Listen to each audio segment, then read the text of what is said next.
All right, well, welcome back. We have taken the first question, so we have the second and the third right on the board.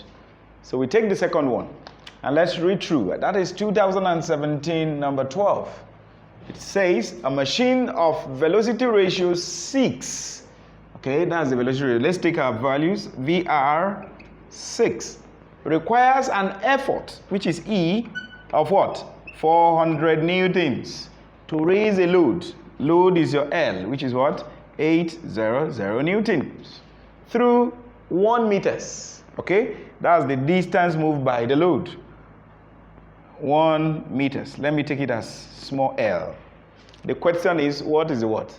We should find the efficiency of the machine. And what is efficiency? Like I told you the other time, efficiency is what? Mechanical advantage all over what? Velocity ratio multiplied by 100. With this, you have gotten what you need. What is your mechanical advantage? By definition, mechanical advantage is the ratio of load to effort. That's 800 divided by what? 400. What will you have from there?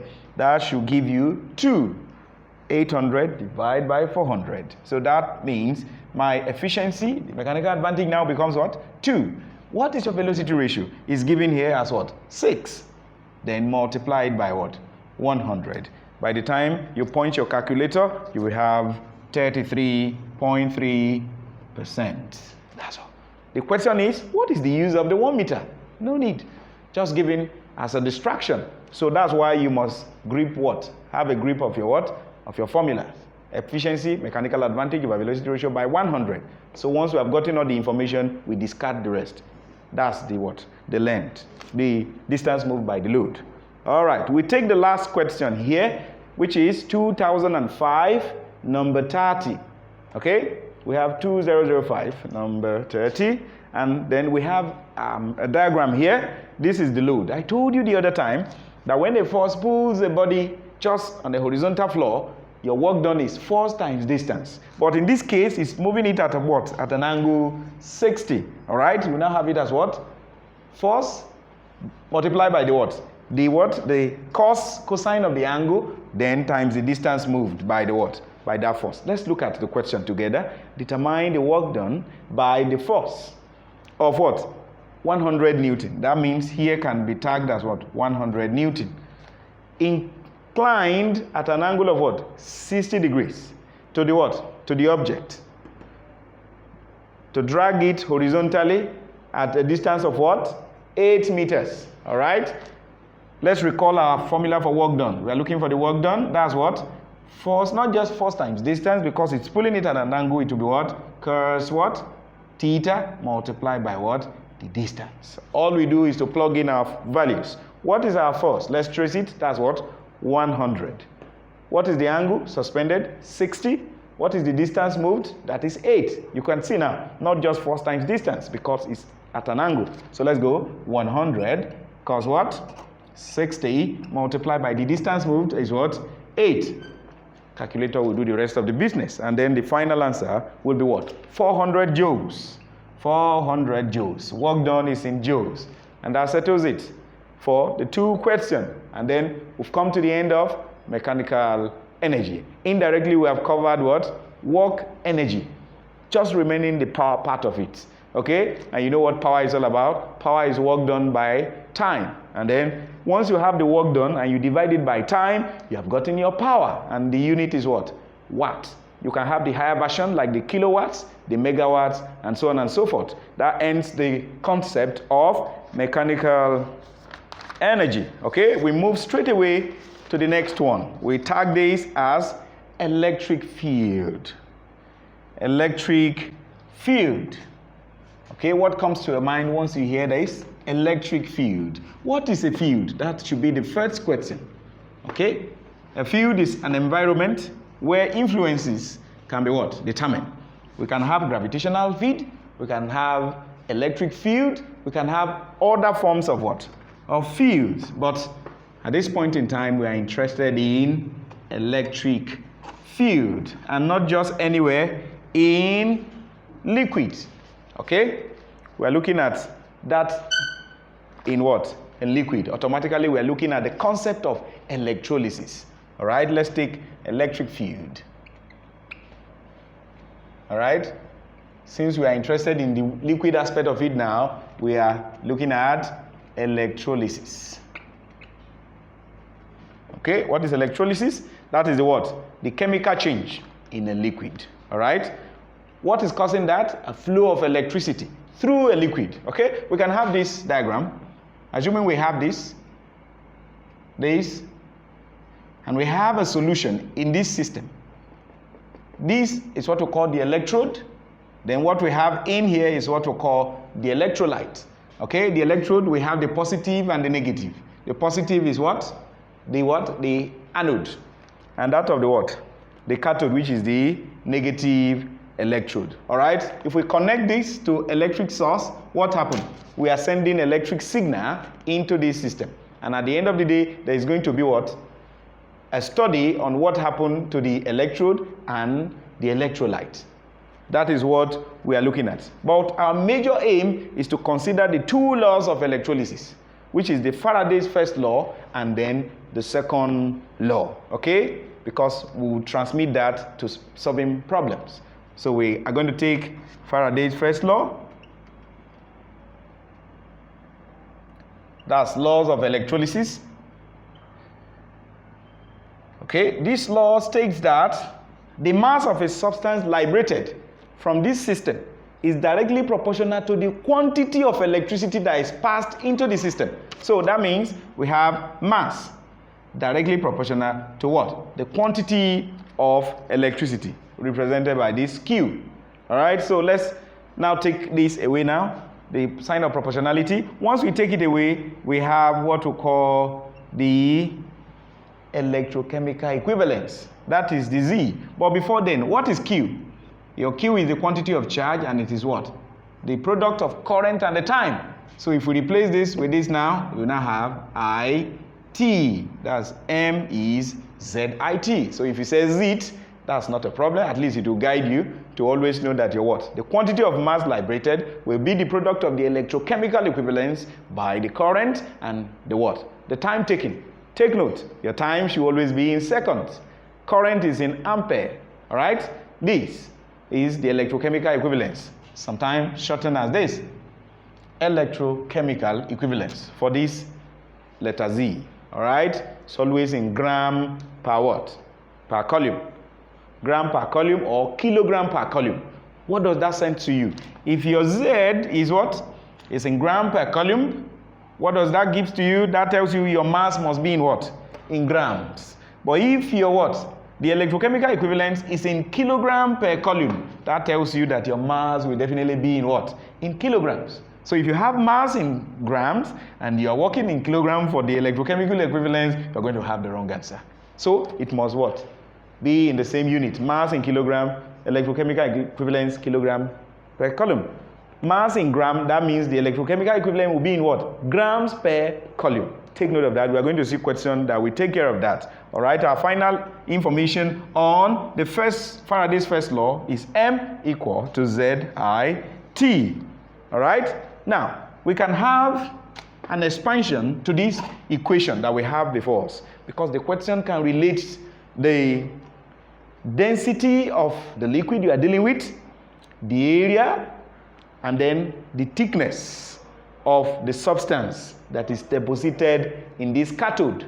So what brings about density, area, and the what? The thickness of the mass deposited in this cathode here. Okay, let's analyze the mass. You know that your what? Density is what? Mass over volume. If we cross multiply, then our mass becomes what? Density by volume. You see that? Mass is the product of density and volume. What is volume? Volume is what? The product of what? Area and height. But at this point in time, we will not term it as height. We look at it as what? As thickness, represented with what? D. So that means our M can be rho AD. Let's replace M as what? Rho AD. This is your density, this is your area, and this is your thickness. Equal to what? ZIT. This holds as well. Okay? So when you have questions that involve area, density, the thickness, electrochemical equivalence, current, and time. This is the best. All right, so we move in to see the second law of electrolysis, which is the Faraday's second law. So let's take this off, then we consider the second law. Make sure you take note of this because we're going to make use of the formula. Faraday's second law. Instead of first, we take it off. So we have the second law of electrolysis. Okay, we are just interested in two different systems. We have one and we have the others.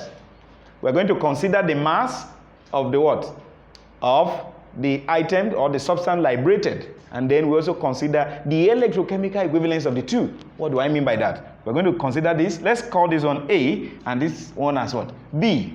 Okay, mass of A to mass of B, and we also talk about the what? The electrochemical equivalence of A to the electrochemical equivalence of B.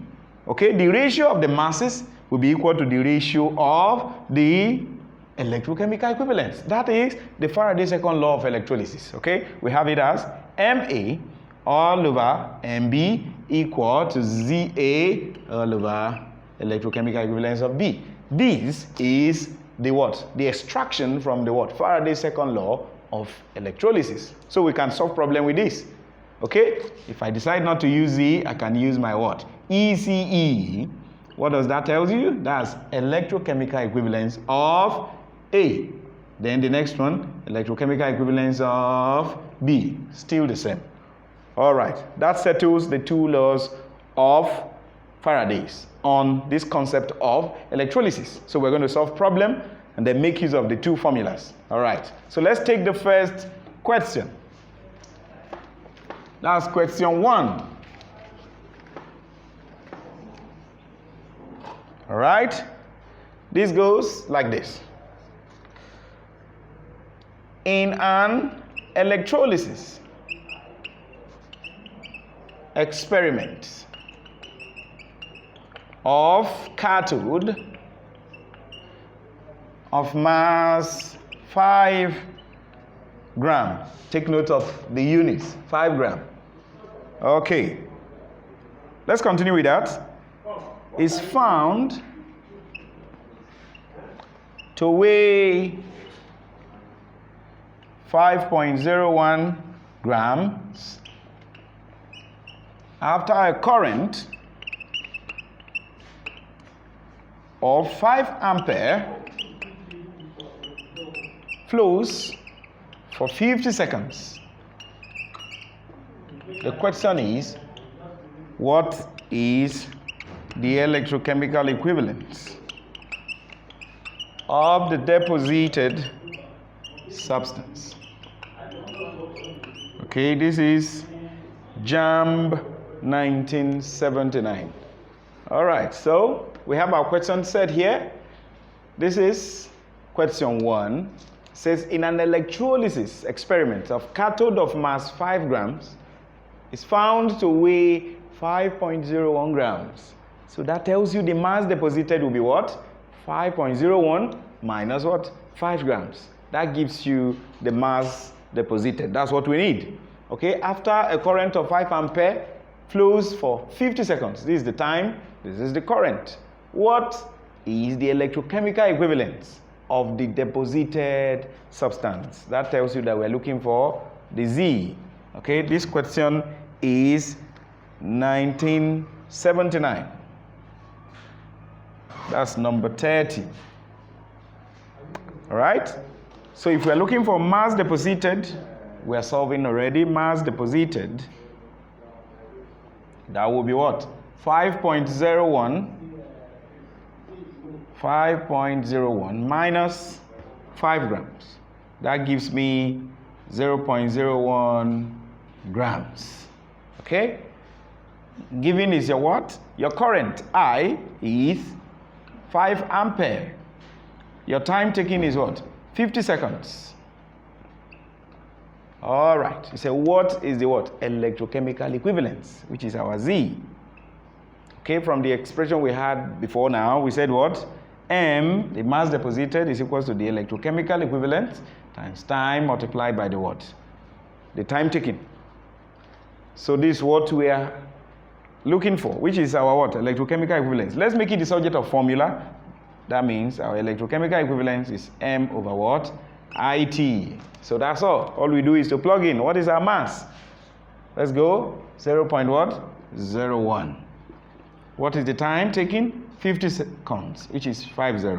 T, the time taken, and that is, the time taken is 50, but the current is what? 5 ampere. So this is what you have. Okay? At the end of the day, you will have your electrochemical equivalence in grams per coulomb. Why? Because the mass given is in what? Grams.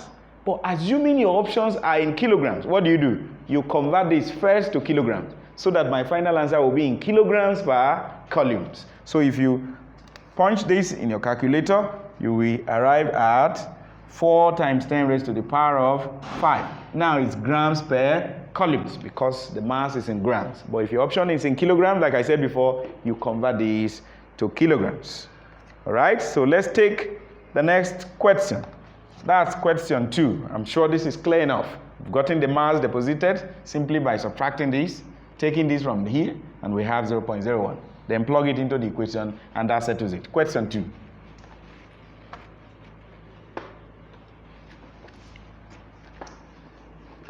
All right. The next question goes thus. It says, during electrolysis, 2 grams of metals is deposited using a current of 0.5 ampere in 3 hours. Okay, continuation. It said the mass of the same metal which can be deposited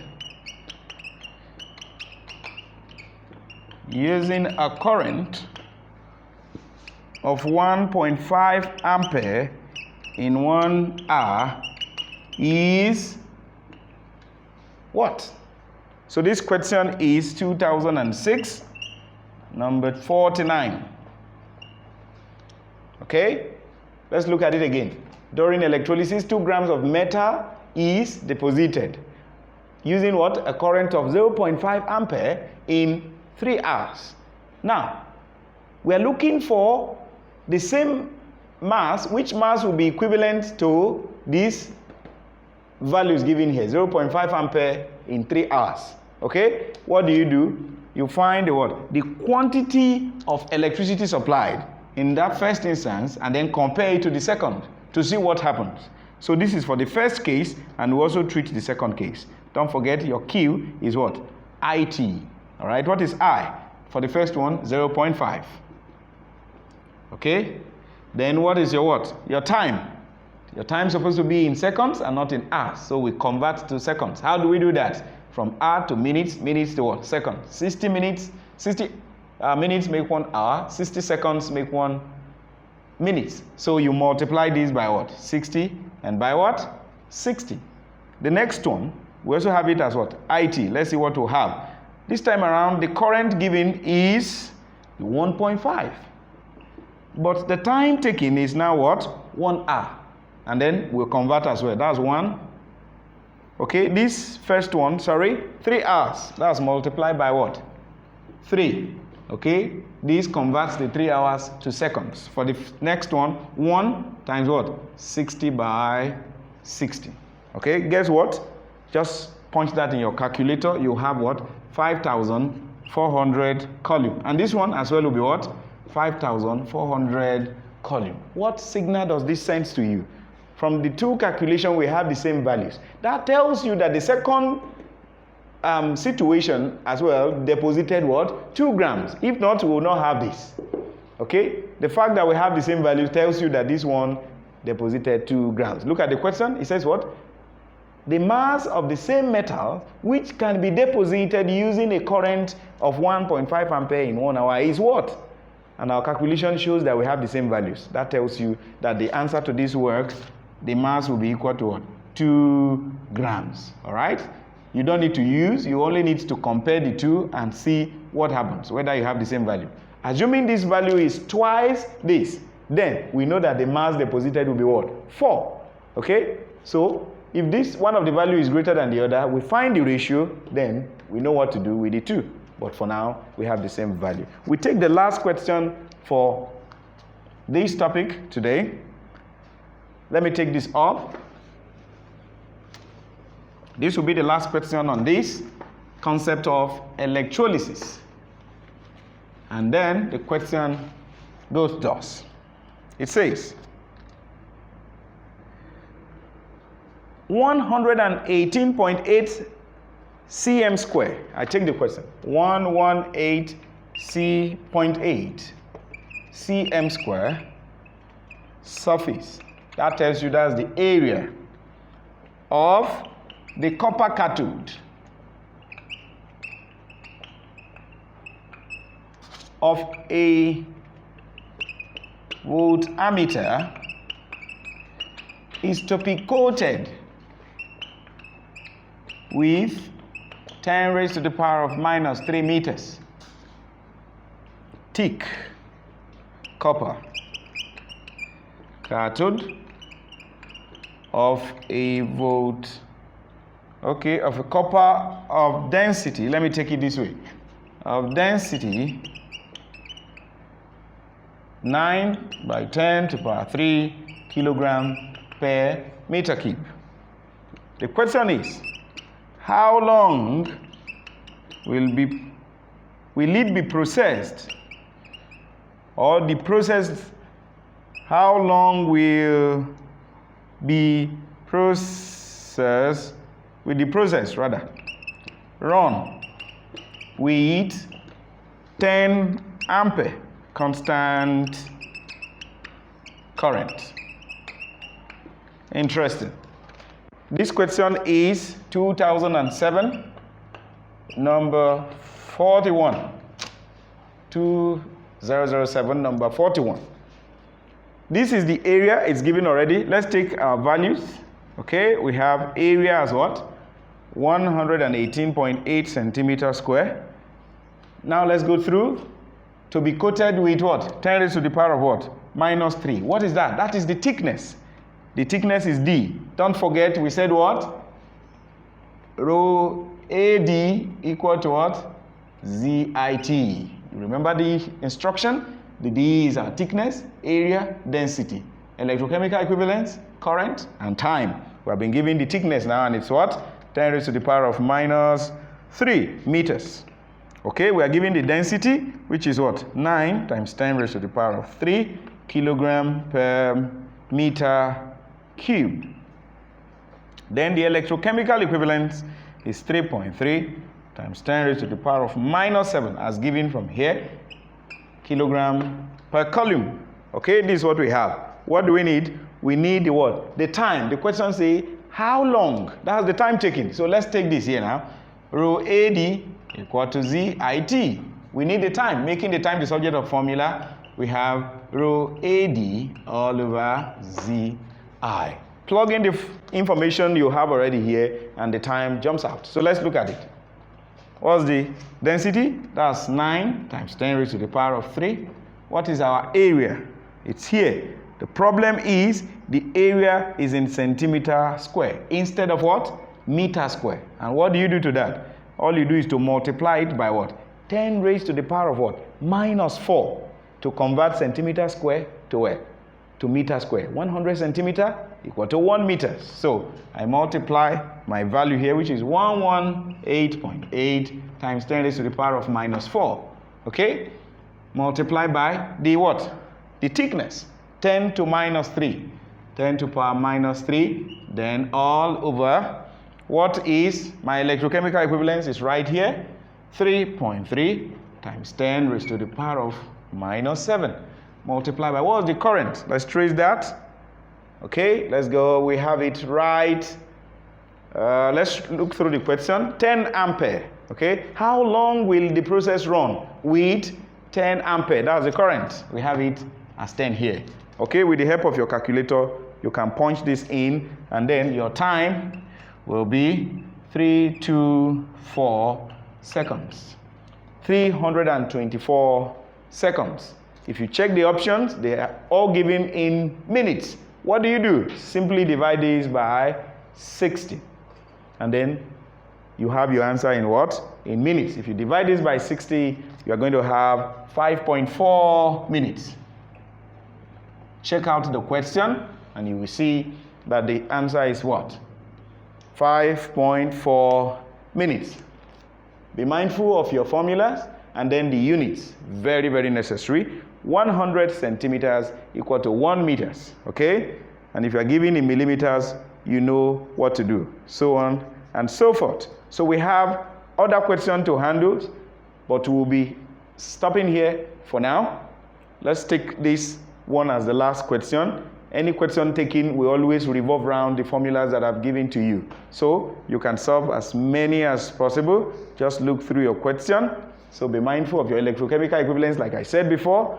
If it's in gram per column, your mass will be in gram then. Then if it's in kilogram per column, you must have your mass in kilogram, okay? The quantity of charge is current multiplied by the time taken, all right? And the second law of electrolysis, we didn't make use of it, but you know what to do? The ratio of the what? The masses equal to the ratio of the electrochemical equivalence. Just the ratio, and that's all. MA over MB equal to ZA all over ZB, and that gives us the value for the Faraday's second law of electricity. Okay, other questions can just be theoretical, and that is, on this note, we come to the end of this part of the class today. I hope you try more of the question, and then let's see what you have. Thank you so much.